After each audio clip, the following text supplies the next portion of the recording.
उसके बाद अपने आप ही आप डिसीजन लगा पाओगे कि किस तरह से एग्ज़ाम में केवीएस एग्ज़ाम में फ्रॉड हुआ है, क्या है इसकी सच्चाई। और कमेंट में ज़रूर बताना कि आपके माइंड में क्या आया, क्योंकि कई बच्चे यही बात बोल रहे थे जब कि इलॉजिकल बात है, कोई इसमें लॉजिक नहीं है, ये नहीं है, वो नहीं है। तो अब आप डाटा देखने के बाद खुद ही आप डिसीजन ले पाओगे और खुद ही हमें कहने की ज़रूरत भी नहीं होगी। आप खुद ही अपने आप ही जो है समझ में आ जाएगा कि आखिर सच्चाई क्या है। तो दिखाते हैं जो डाटा हमारे पास आया है। और थैंक यू सो मच जो भी बच्चे जुड़े हुए हैं उनके लिए, और जो भी आपके सजेशन है वो भी कमेंट में ज़रूर बताइएगा। तो चलते हैं और जान लेते हैं एक बार। तो ये जो लेटर लिखा गया है ये मानवीय शिक्षा क्षेत्र एमजेसी से जुड़े लोगों के केंद्रीय विद्यालय संगठन की भर्तियों के घोटाले के साक्ष्य प्रस्तुत करने के संदर्भ में। ये मैं मान्यवर आपका ध्यान हाल में चल रही केंद्रीय विद्यालय संगठन की भर्तियों में एपटेक एजेंसी और लैब संचालकों की सहायता से हो रहे घोटाले और केंद्रीय विद्यालय संगठन की लापरवाही, क्योंकि कहीं ना कहीं केंद्रीय विद्यालय संगठन की भी लापरवाही है ही इसमें। सभी तथ्यों की जानकारी होने के बाद भी भर्ती प्रक्रिया जारी रखने पर आपका ध्यान दिलाना चाहूँगा, जिसे शुरुआत में लेह, अम्बाला, पानीपत, पटना, वाराणसी की पुलिस ने इस घोटाले में पकड़ा गया था, जिसमें यह बात सामने आई थी कि लोगों को 15 से 20 लाख देकर रिमोट का सिस्टम लेकर पास कराया गया। एसपी अम्बाला की ऑफिशियल स्टेटमेंट, जिसमें उन्होंने इस घोटाले में जुड़े 13 लोगों को पकड़ा भी था जो कि इस कार्य में मिले हुए थे, और अखबार की कॉपी जो है इसके साथ लगा रखी है जिसमें कि उन्होंने दिखाया भी था और वो वीडियो वायरल भी हुई थी। ठीक है, इस खेल के सभी तार मुख्य रूप से एपटेक कंपनी से जुड़े हैं, जिन्होंने लैब संचालकों की सहायता रिमोट पर सिस्टम लेकर सभी पेपर करवाए। यानी कि जो कंपनी पेपर करवा रही थी उसी के साथ जो है कैंडिडेट्स ने मिलकर 15-15, 20-20 लाख रुपए देकर ऐसा सिस्टम बनाया गया जिससे कि कंप्यूटर सिस्टम को हैक किया जा सके। और सभी उम्मीदवारों के नंबर इतने ज़्यादा है कि केंद्रीय विद्यालय चाह कर भी उनको इंटरव्यू से नहीं निकाल सकते, क्योंकि कम से कम नंबर देने का मापदंड है।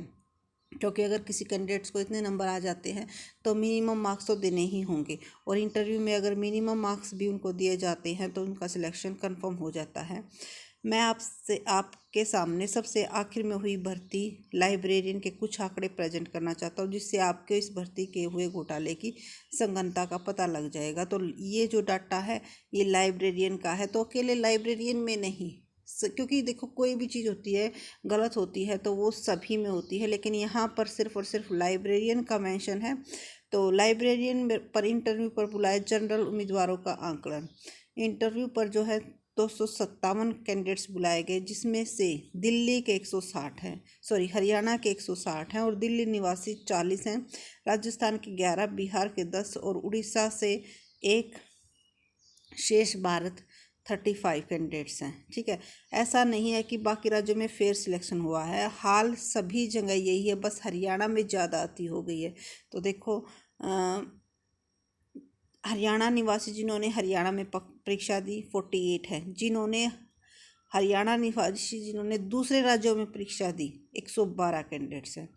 दिल्ली निवासी जिन्होंने दिल्ली में परीक्षा दी 6, दिल्ली निवासी जिन्होंने दूसरे राज्यों में परीक्षा दी 34। तो आपको यहाँ से स्पष्ट दिख रहा है कि जिन बच्चों ने दूसरे राज्यों में जाकर जम्मू कश्मीर, उड़ीसा, आंध्र प्रदेश वगैरह, अलग अलग नागालैंड, अलग अलग राज्यों में इतनी दूर जाकर स्टेशन पे जिन्होंने परीक्षा दी है, उन बच्चों के पास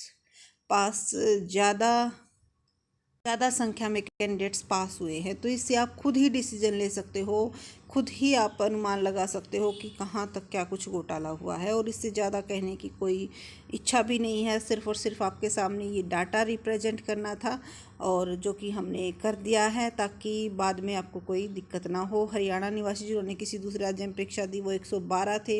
हरियाणा निवासियों की संख्या देखो, पंजाब में 45, राजस्थान में 10, महाराष्ट्र में 13, नागालैंड में 19, चंडीगढ़ में 9, जम्मू एंड कश्मीर में 11, उत्तराखंड में दिल्ली, ये अलग अलग जहाँ पे भी उन्होंने परीक्षा दी उनका पूरा डाटा देखो कितनी ज़्यादा। क्योंकि जो बच्चा मेहनत करता है उसको ये लगता है कि कहीं ना कहीं उसका सिलेक्शन इस वजह से रुक गया। ठीक है, और होता भी है, क्योंकि फ्रॉड वाले बच्चे जो अच्छे बच्चे हैं, पढ़ते हैं, उनकी सीट तो छीनते ही हैं, उसके साथ साथ कई ऐसे हैं जिनका कि लास्ट अटैम्प्ट था, यानी कि ओवर एज हो गई, तो उन कैंडिडेट्स को बहुत बुरा लगता है। और कई ये कहते हैं कि बस अब तो आगे नेक्स्ट एग्ज़ाम की तैयारी करो। और एक किसी का अगर लास्ट चांस ही यही था तो उसकी तो लाइफ ही स्पॉइल हो गई।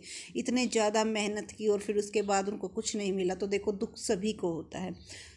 और हमारा भी यही मानना है, क्योंकि जो भी इस चीज़ को अच्छे से वही फील कर पाता है जिसके ऊपर ये कहानी बनी हुई है।